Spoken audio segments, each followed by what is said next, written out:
अनिल जी लंबे समय से छत्तीसगढ़ की राजनीति को देख रहे हैं और यहाँ की कृषि की व्यवस्था को भी वो जानते हैं। ये अफीम की खेती का चलन छत्तीसगढ़ में कभी सुना भी नहीं, हम लोग भी कई जगह रिपोर्टिंग करते थे, कभी देखा नहीं। ये कुछ सालों में बढ़ा है क्या, और इसकी पीछे की वजह क्या दिखाई देती? कोई राजनीतिक संरक्षण से तो ये सब चीज़ें नहीं हो रही अनिल जी। देखिए मोहन, दुर्भाग्य ही है छत्तीसगढ़ का कि जो धान का कटोरा है उस धान के कटोरे में अफीम उगरी। इससे ज़्यादा दुर्भाग्यजनक और कुछ नहीं हो सकता। जो शांति का टापू छत्तीसगढ़, इसको तो आप अब छत्तीसगढ़ की जगह नशागढ़ कहेंगे तो भी कोई किसी को आपत्ति नहीं होगी। दो पाटन के बीच में साबुत बचा ना कोई। अरे कांग्रेस ने किया, कांग्रेस ने किया, कांग्रेस ने किया, कांग्रेस को जनता ने ठिकाने लगा दिया। आप क्या कर रहे थे? और फिर अफीम हमारे युवा पीढ़ी के लिए जहर है।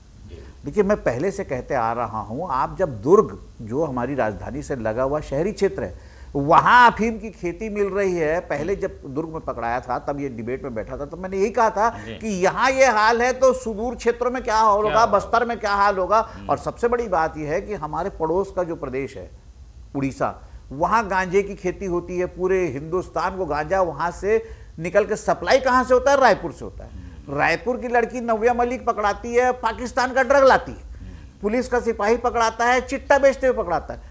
नशे की गोलियां खुलेआम बिक रही है। आप किस किस नशे की बात करोगे? तो आपने नशागढ़ बना दिया छत्तीसगढ़ का, और इसमें इसने किया, उसने किया। इससे क्या मतलब? हमारी युवा पीढ़ी को क्या मतलब? जो खामोश रहेगा वो भी बराबर का अपराधी।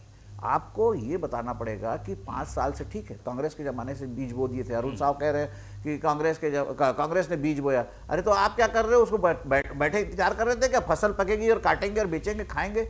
अरे आपका काम है, आप जिम्मेदारी से नहीं बच सकते। और दूसरी बात यह है कि जो नक्सल प्रभावित क्षेत्र है, वहां तो अभी तक आप गए नहीं हो, वहां तो आप घुसते नहीं हो डर के मारे। वहां घुसोगे तो और निकलेगा। और उड़ीसा से लगा हुआ इलाका ही है, मलकानगिरी से लगा हुआ इलाका ही अपना जो सराय सिहावा नगरी वगैरह का है, वहाँ अगर मिल रही है, जैसे भूपेश बघेल जी बता रहे हैं कि सिहावा नगरी में भी अगर अफीम की खेती मिली है, तो दुर्भाग्यजनक है। और छत्तीसगढ़ के लिए इससे ज़्यादा दुर्भाग्यजनक कुछ नहीं हो सकता कि हमारी युवा पीढ़ी को आप नशे के दलदल में डाल रहे हैं। जवाब कौन देगा? आपकी जिम्मेदारी है, आपके हाथ में। कांग्रेस का पाप कांग्रेस धोए। आप क्यों कर रहे हैं वो सब? नहीं, इसके पीछे क्या लॉजिक है, क्यों ऐसा हो रहा है? देखिए, इसके पीछे सीधा सीधा लॉजिक है पैसा, लालच। और आप इसमें इसको किसी राजनीतिक विचारधारा से जोड़ के देख नहीं सकते, या कोई किसी एक पार्टी के कार्यकर्ता इस धंधे में लगे ऐसा कह नहीं सकते। ये तो अवैध कारोबार है, अपराध है।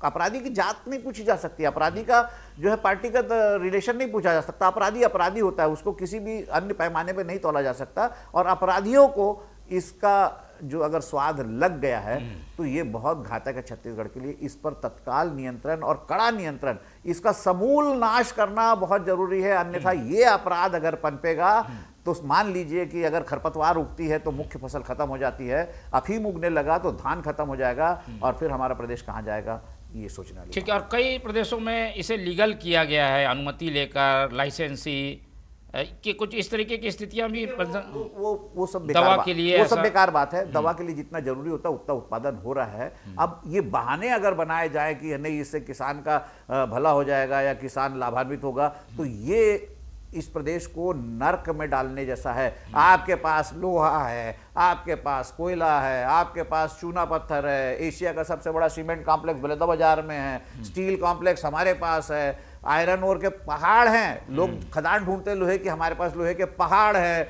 और क्या चाहिए आपको? मैन पावर है, फिर बिजली हमारे पास सरप्लस है। तो इतना सब आपके पास संसाधन है, उसके बाद आप बोल रहे हो नहीं मैं अफीम से कमाऊंगा। तो ये कहीं से बात दिखती है क्या? राजस्व कमाने के लिए क्या आपको शराब और यही सब अवैध धंधे ही लग? फिर सट्टा भी खिलाना चालू कर दो, फिर बच्चा क्या है? फिर काहे को भूपेश बघेल को सरकार पे चिल्लाते रहे महादेव ऐप, महादेव ऐप, महादेव? फिर बेचो, खुलेआम अवैध ही खोलो, कैसीनो खोल दो।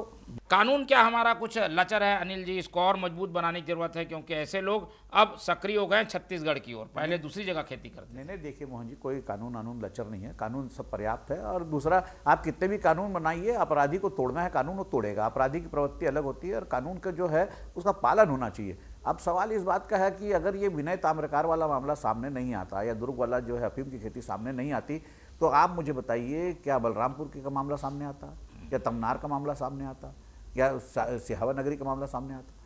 एक मामला पकड़ाया है, इसलिए अब ये पता चल रहा है कि सालों से अफीम की खेती चल रही थी और सालों साल से चल रही थी। इसमें हमारी भी गलती है, हम अपनी मीडिया की बोल रहा हूँ, उसकी भी सजगता कहीं कमी रही होगी या जो राजस्व। अच्छा, दूसरी बात यह है कि उस दुर्ग जिले के जो है राजस्व अधिकारी संबंधित उस इलाके के, उनके खिलाफ कार्रवाई क्यों नहीं हुई?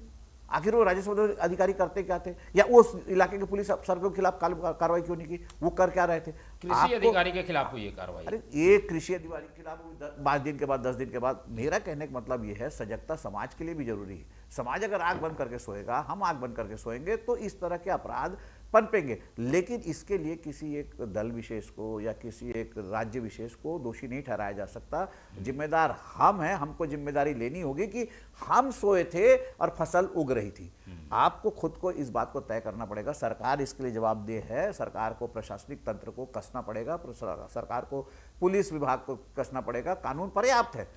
अब ये है कि बहुत सारे इलाके में, जैसे अब 10 दिन में 5 जगह से आ गई है, हो सकता है 10 दिन में और 5 जगह से खबर आए, तो हम पहले पता तो चले कि ये नेटवर्क कहां तक पहुंचा था। और अगर ये सुनियोजित है और सुनियोजित ढंग से इसको अलग अलग इलाके में किया जा रहा है, तो ये बहुत घातक है और हमारे प्रदेश के लिए बहुत घातक है। इस षड्यंत्र का खुलासा होना जरूरी है और मैं समझता हूं कि कानून पर्याप्त है। अब पुलिस की कार्रवाई जिस हिसाब से हो रही है ठीक है, लेकिन उसमें कोई कोताही ना हो। जैसे कि विनय ताम्रकार के मामले में मजदूर को आप मुख्य आरोपी बनाते हो, ये कौन सी बात हो गई? जमीन मेरी है, मेरा नौकर मेरी मर्जी के बिना अफीम की खेती कर लेगा? तो ये इस तरह की विसंगतियां ना हो, किसी को बोलने का मौका ना मिले। अगर जांच हो रही है तो निष्पक्ष हो और जनता का उस पर विश्वास हो, तब जाकर ये बात है। और इससे भी ज़्यादा जरूरी है सामाजिक जागरूकता। समाज के लोगों को जागरूक होना पड़ेगा, अपने आसपास देखना पड़ेगा। और आप बताइए, क्या किसी खेत में एक तो अफीम की खेती उग रही, क्या उस गांव के उस आसपास के इलाके के लोगों को पता नहीं चला होगा कि यहाँ अफीम उग रही? अफीम की खेती बिल्कुल अलग दिखती है, आपके धान की खेती की शक्ल की नहीं है वो, कि उससे मिलती जुलती खेती है और जो है देख लिया और वो चुप रह गया। आपको सब दिख रहा है, सब खामोश हो, आंख बंद करके रखे, उसके बाद चिल्ला रहे हो चोर आया चोर आया, ये गलत बात है।